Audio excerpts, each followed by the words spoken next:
So I have this beautiful cross mold from First Impressions that we're going to be using. So before we go do anything else there, I need to put the fondant in here and then go ahead and pop this in the freezer. So I'm just taking some white fondant. I kneaded it up just a little bit.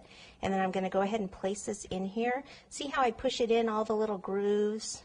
So I start with one part and then push it this way. What I want to do is see right here, I take the cornstarch and just touch it and then push it in.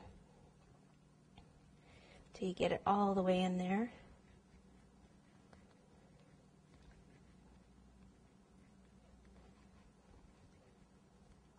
Okay, so I have it pretty much pushed in there, and this one's pretty delicate, so I actually do leave a little bit of extra fondant back here up above the mold, which most of the time with molds I don't do that. But just make sure that you kind of get it in all those little grooves and push down like this, and then you have to go back in like this. And then I'm going to pop it in the freezer until it's frozen, and then we'll pull it out.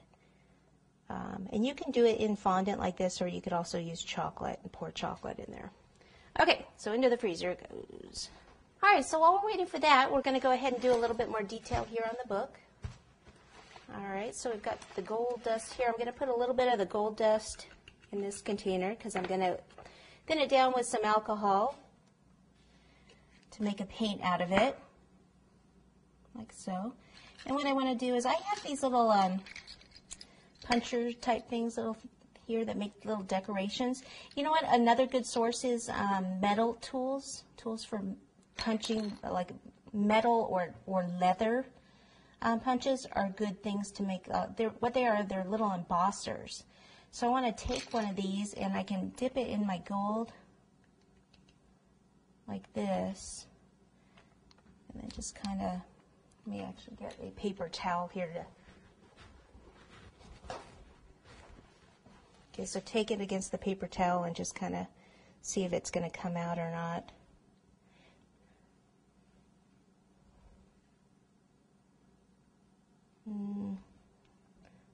Let's see here. We're actually going to have to just try it on the fondant. See if it has enough detail. What I'll do is I'll do it back here, start it back here, because I know that, which way do I want it? Doesn't really matter. I'll start back here because I'm going to lean the other book against it, so if it doesn't really work the way I want it, then I can cover it. Oh, that's pretty. Okay, see how it can make a little impression. So anything that you can find, always look at your craft stores in the clay section, in all the sections of the craft store, and see what they have available that you can make a stamp out of. You could use stamps also, but you kind of have to watch the stamps because some of them they don't have a deep enough impression.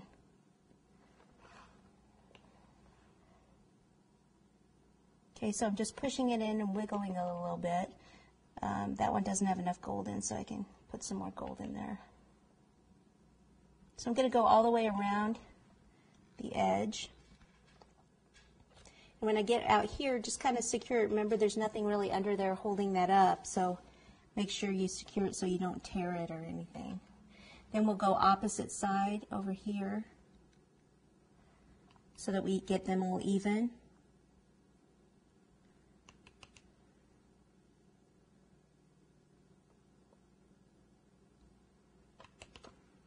This again is where you might want to support it underneath and then put the little punch in.